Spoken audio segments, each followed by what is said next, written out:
বিমান বিধ্বস্তে শোকাতুর milestone school and college স্বাভাবিক হতে শুরু করেছে। দুর্ঘটনার পর প্রথমবারের মতো ক্যাম্পাসে শিক্ষার্থীরা। প্রথম দিন বন্ধুদের সাথে আলাপচারিতায় সময় কেটেছে।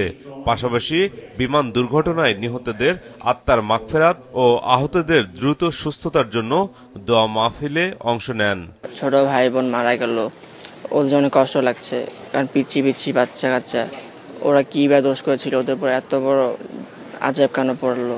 আগে ক্লাস করতাম তখন তো এখানে দেখতাম বাচ্চারা খেলাধুলা করতো দোলনায়, কিন্তু এখন তার সেই পরিবেশ নাই। আর কোনো শিক্ষার্থী নিখোঁজ নেই জানান কলেজের অধ্যক্ষ। এই শোক কাটিয়ে উঠে পুরোদমে ক্লাসে পাঠদান মনোযোগী হবে এমনটা আশা করেন। ক্লাসটা হচ্ছে কালকেও কাউন্সিলিং এর মধ্যে যাবে, ফর্মাল ক্লাস না। আমার টিচাররা স্টুডেন্টদের সাথে কথা বলবে, কারণ কথা বলে কাউকে যদি মনে হয় যে সে একটু এখনও তার ঘোর কাটেনি বা আতঙ্কিত, তাকে আমরা তখন কাউন্সিলিংয়ে নিয়ে যাব। তো টিচাররা এদের সাথে কথা বলবে। ক্লাসটা আসলে শুরু হবে মেইনলি মঙ্গলবার, আমাদের 5 তারিখের পরে 6 তারিখ থেকে। যুদ্ধবিমান বিধ্বস্তের জায়গা দেখতে এখনো ভিড় করছে স্থানীয়রা। কেউ কেউ আবার সন্তানের স্মৃতিকে স্মরণ করতে আসছেন স্কুলে।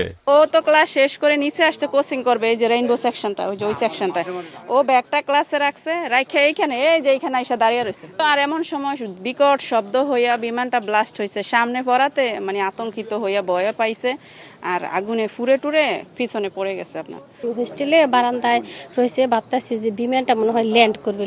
এখন দেখতে দেখতে দেখে যে এদিকে পড়লো, পরে ধোঁয়া শুরু হচ্ছে। দেখে খুব খারাপই লাগছে কি যে দাদা এদেশের ভবিষ্যৎকে বড় উজ্জ্বল করত বা বড় বড় শিক্ষা যোগ্যতা অর্জন করত, তারা বড় অল্প বয়সে মারা গেল। মানসিক অবসাদ কাটাতে শিক্ষার্থীদের দ্রুত ক্লাসে ফেরা প্রয়োজন বলে মনে করেন অভিভাবকরা। মাহমুদুল হাসান, মাছরাঙা সংবাদ, ঢাকা।